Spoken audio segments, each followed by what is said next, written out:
Hello again, my friends. I hope everyone's been well. Today we are in my TLC 4X4 brand project. This is our latest FZJ80 Stage 3 restoration with a ton of modifications. So the 80 series Land Cruiser, available 91 through 97, at least in North America, to try and keep the conversation relatively simple. 91, 92, kind of considered duds. Still running the 3F motor, which was a great motor in the part-time four-wheel drive FJ62. However, full-time four-wheel drive, not so much. It really bogged it down. But sort of the highest form of the model is considered to be the 95 to 97. So with that generation, you have the ABS four-wheel disc brakes, you have the full floating rear differential, you have the most ladder bars in the most rigid of the chassis, and then of course you have coil suspension. Occasionally you have the factory electric locking differentials, which are kick-ass, and they're just a really good, solid, strong Land Cruiser. It's sort of considered the last of the true Land Cruisers before they went to IFS and all that stuff, which really, to be frank, in my opinion, they've proven their mettle.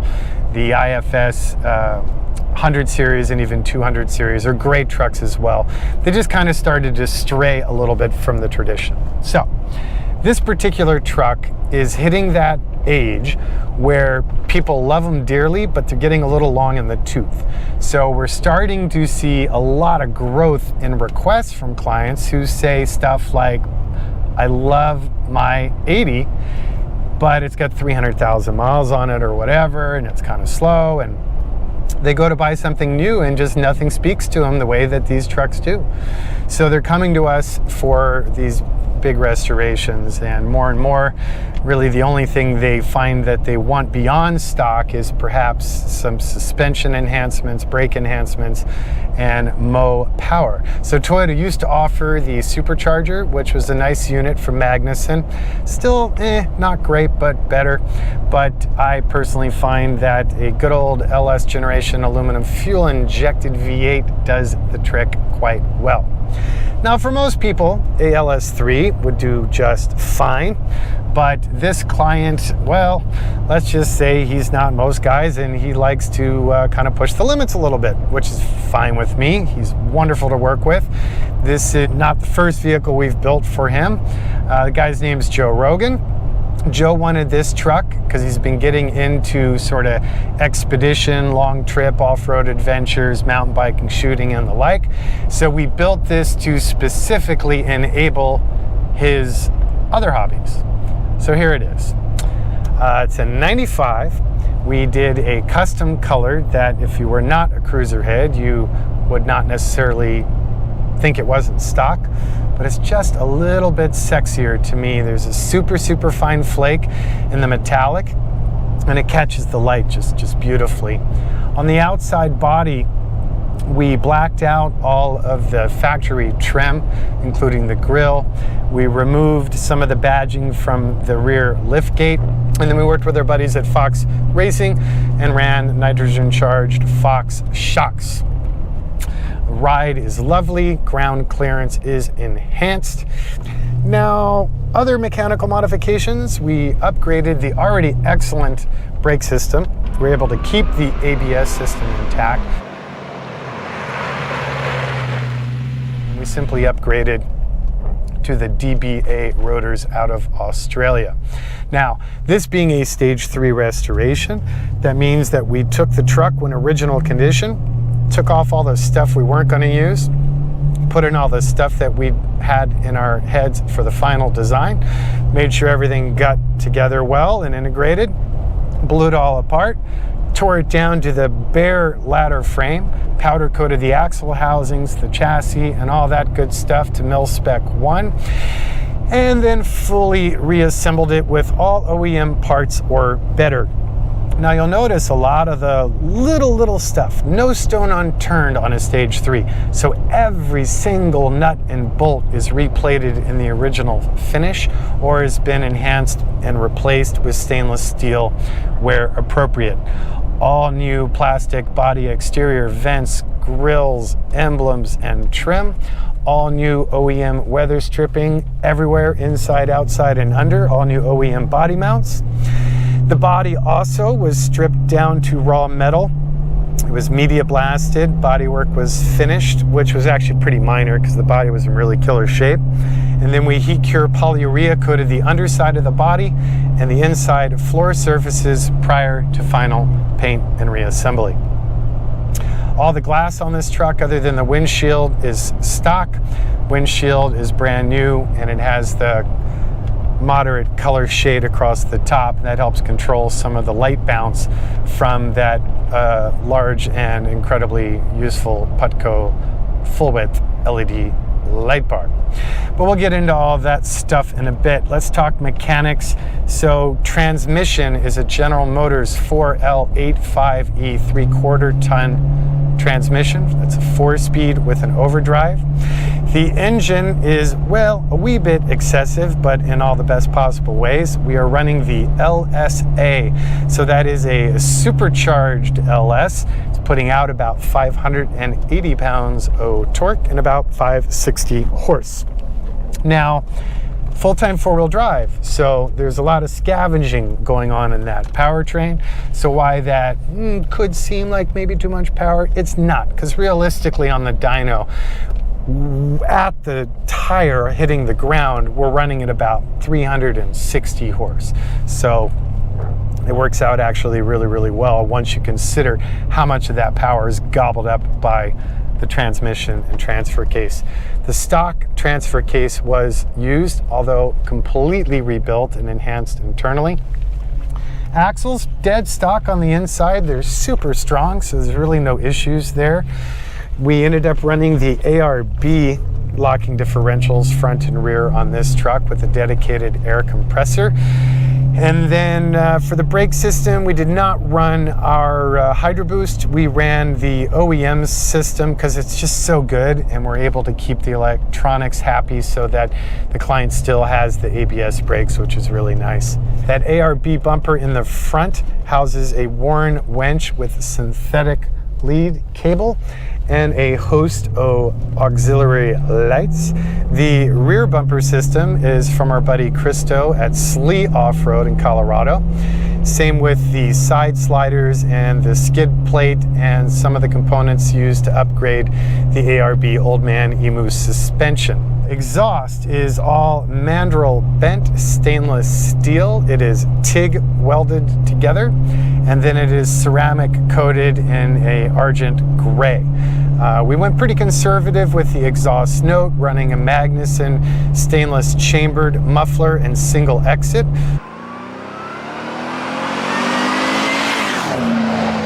Of course, you're running catalytic converters and evap system because this is a California emissions legal E-Rod package engine.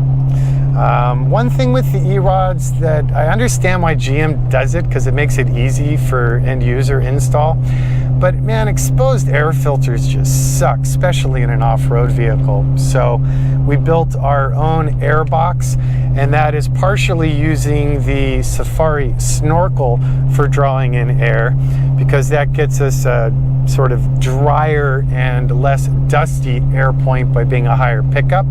But then we also had to open up that baffle box in the engine bay because this motor demands a lot of air. When we first did our initial dyno run, in fact, we had it hooked up straight to the snorkel, and it literally like suck inverted the flexible plenum on the intake. So we realized that probably was not going to be a good idea. So that did happen. Electrically, the truck has been completely rewired stem to stern by our in-house electrical engineer. So we're using all top quality cross-link wire, triple seal, mil-spec connectors, and all that good stuff. The roof rack is by Front Runner. It's an extruded aluminum low profile rack. Nice thing about it is it has tons of mounting provisions, which in this case really became very useful for us for mounting all of the lighting. So we have a custom 3D printed housing running a single bank module on the dash where you can control lighting for the front bumper, the roof, the left side of the rack, the right side of the rack, the rear of the vehicle, and then we also integrated the ARB air compressor and front and rear locker switches into that panel. That took the place of the factory clock, but we figured we could do without that because we've also upgraded the audio system. So of course we're running our Pioneer Apple CarPlay compatible nav, Bluetooth, blah, blah, blah audio system. We're running amplifiers and bass that are all hidden behind factory panels. We're running focal speakers in the front 4 doors. And it really bumps right along. We also did the reverse camera option on that system, as well as the SatLink for satellite radio. We did a bunch of power ports added throughout the interior. Up in the front you have several, and then on the rear plane of the center console you have a few more for the second row, and then we put a few more back in the cargo area for charging your camera gear or what have you. There's also a higher voltage power location back there that can handle stuff like the bigger Engel or ARB refrigerators. The flooring on the vehicle is all removable because, again, it's going to see some pretty good harsh use, so you can service it and clean it. However, there are multiple layers of carpet going down, so it's all the dense pile cut loop marine, rated in charcoal gray. It is edge hemmed in a comparable marine rated vinyl that had a good match aesthetically to the leather used on the seating. It is so quiet in this truck, it is crazy. The doors, the roof, the firewall, the quarters, the floors, the wheel wells all have extensive effort put in them for insulation and noise isolation. We also do, as with all of our builds, a lot of work to isolate heat. So the exhaust is thermally wrapped in key areas where we were worried about heat radiating through to the interior cabin, as well as the transmission tunnel. We've learned to build these fairly elaborate little bridges that stand up off the floor, and then those have some aerogel coatings on them as well, so it just keeps it nice and quiet down there. Rest of the center console appears dead stock, although there's some nice provisions. There's this cool 3D printed cup holder insert that also has room to allow your phone to sit at the front. The original trucks were notorious for not having cup holders of note. There's this little teeny weeny one back here. It's kind of awkward. We ordered the Japanese domestic market dash mounted pull-out cup holder, which is right above the audio system. It's kind of nifty, but really small diameter. I think it was intended for your sake cup. What are you gonna do? And then also in the main body of the center console, we have a locking quick draw gun mount. Because it's Joe! Gauges, all fully rebuilt, enhanced LED lighting, odometer reset back to 0 given the extent of the restoration work. We felt that was appropriate. One thing you almost never see on 80 series conversions is people use aftermarket shifters and they look like crap. The stock shifters are great. If you don't mind spending the extra time, one can modify the stock shifter to be compliant with the General Motors transmission, which is what we have done in this case. And then even more time, and like an entire Christmas tree of Bosch relays, is that we got the park reverse neutral drive indications on the dash to still function and now work in course with the GM Trans. The front seats are far from stock. They have carbon fiber 3-stage heat blankets in them. Same with the second row seats. Now the second row seats are stock. They tuck and they tumble, but we also anticipated them being removed should the client decide to put in one of the big storage drawer sleeping deck systems. So you'll notice electrical bulkheads to facilitate their removal due to the heat blankets. Now the front seats, oh my gosh, man, that was so unnecessarily complicated to do, but it's kick-ass. These are probably, in my opinion, for like long trips, probably the most comfortable modern car seat. So these seats are out of the 7 Series BMW.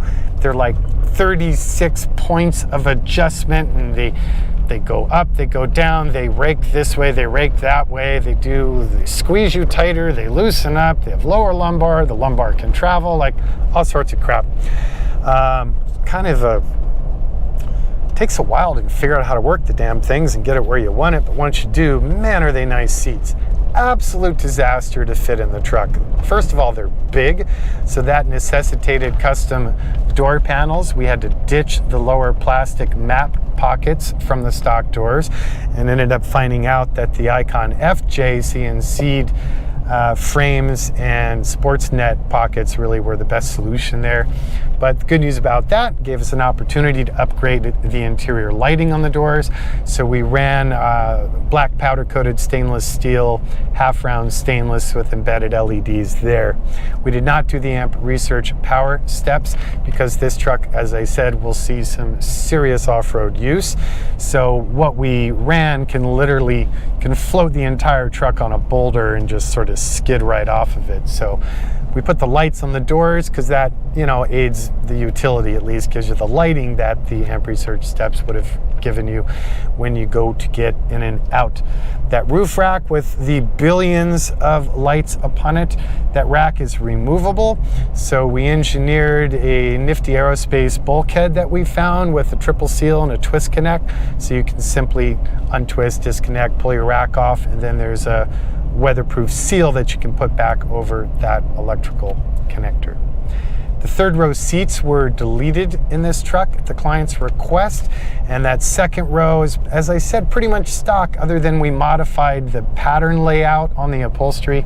And then of course the entire interior is finished in very nice leather from Relicate. So beautiful gray. We had it custom finished in the stock color tone, which is kind of a weird bluish grayish color that can be difficult to match with aftermarket leathers. So we decided to go that extra mile. We did it all pretty simple and monochromatic. You'll notice we added some 45 style lines into the inserts above the armrest to break it up a little bit.